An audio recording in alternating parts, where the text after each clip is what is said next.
Jangan pernah katakan begini, ikut mazhab apa ikut Nabi. Itu artinya belum belajar. Tapi jangan kita cela, itu pernyataan aneh. Karena kalau orang ngaji fikih nggak mungkin berkata demikian. Karena mazhab itu bukan kelompok, mazhab itu yang merangkum, mendokumentasikan berbagai pengetahuan yang bersumber dari Nabi.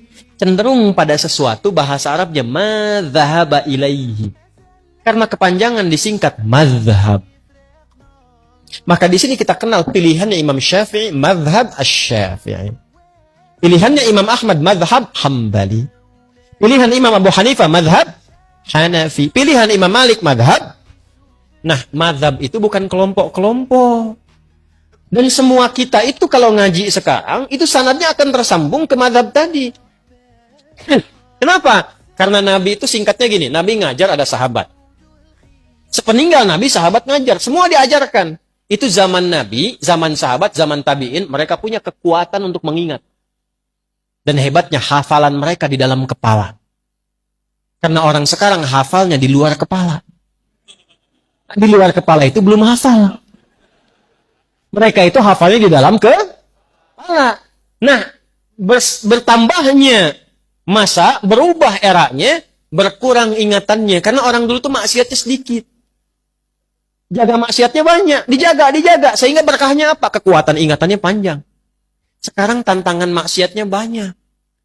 Dan ingat, maksiat itu salah satu penyebab utama mengurangi kemampuan untuk menghafal. Saya punya teman, hafal ribuan hadis. Masuk bioskop. Keluar, hilang semua hafalannya. Saya nggak tahu apa yang ditonton. Pulang keluar di situ, hilang semua hafalan. Ingat, maksiat menghilangkan keberkahan. Imam Syafi'i ngadu kepada gurunya Imam Waqi. Syakautu waqi'an an su'i hifdhi fanasahani an atrukal ma'asi faqala al-ilmu nurun wa nurullahi la yunzal lil 'asi. Saya mengadu kepada guruku Imam Waqi tentang buruknya hafalanku. Kebayang enggak buruknya hafalan Imam Syafi'i? Mungkin beda titik, beda koma. Kata Imam Waqi gurunya, tinggalkan maksiat karena maksiat itu mencegah cahaya ilmu dari Allah masuk dalam kalbumu. Balik ke sini teman-teman sekalian, fokus baik-baik. Kembalikan ke kita di sini, apa yang kita lakukan?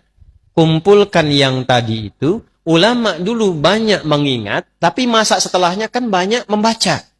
Mengingatnya kurang, kemampuan menurun. Maka ada 4 bintang ulama yang menyalin hafalannya dalam kitabnya. Kalau orang sekarang, kitab orang disalin begini, dihafalin. Ulama dulu dihafal dulu, hafalannya nyalin kitab. Kitab itu disalin dengan hafalannya. Hafal, salin kitab. Sekarang kan kitab ada dihafalin. Kan? Maka 4 bintang itu, satu Imam Abu Hanifah An-Nu'man yang wafat tahun 150 Hijrah. Kedua Imam Malik bin Anas yang lahir tahun 94 Hijrah. Yang ketiga Imam Syafi'i yang lahir tahun 150 Hijrah. Dan keempat Imam Ahmad bin Hanbal yang lahir tahun 163 Hijrah.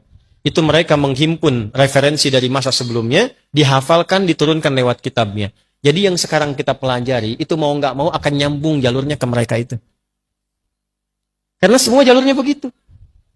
Maksud saya, jangan pernah katakan begini, ikut mazhab apa ikut Nabi. Itu artinya belum belajar. Tapi jangan kita cela, itu pernyataan aneh. Karena kalau orang ngaji fikih, nggak mungkin berkata demikian. Karena mazhab itu bukan kelompok, mazhab itu yang merangkum, mendokumentasikan berbagai pengetahuan yang bersumber dari Nabi. Kita nggak mungkin kita dapatkan langsung akses ke Nabi. Siapa yang sekarang pernah ketemu Nabi? Saya pulang. Nih, Anda belajar salat dari mana? Nggak mungkin langsung dari Nabi. Oh, tadi saya ketemu Nabi, mimpi kok diajarin begini. Nggak bisa. Kita harus urut riwayatnya dari mana. Nah, kalau kita urut-urut yang mengajarkan dari takbir sampai salam, ketemunya jalurnya di mazhab juga. Ketemunya di situ. Dari mana tahunya bismillah dijaharkan? Pernah ketemu Nabi? Tidak. Diurut sipulan sampai ke Asy-Syafi'i. Asy-Syafi'i menerima dari gurunya sipulan sampai ke Nabi. Urutan itu disebut dengan sanad namanya. Di Sahih Muslim ada babul isnad di muqaddimah. Babul isnad minad din. Jadi urutan dalam penyampai riwayat itu termasuk dalam agama. Jadi kalau salah menerima ilmunya, bisa salah ibadahnya. Nah, kita punya itu dalam Islam.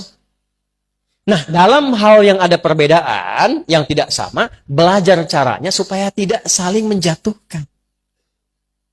Tidak saling mencela dan merasa benar sendiri. Padahal mungkin orang lain punya alasan yang berbeda dengan kita, cuma sumbernya kembali ke Nabi.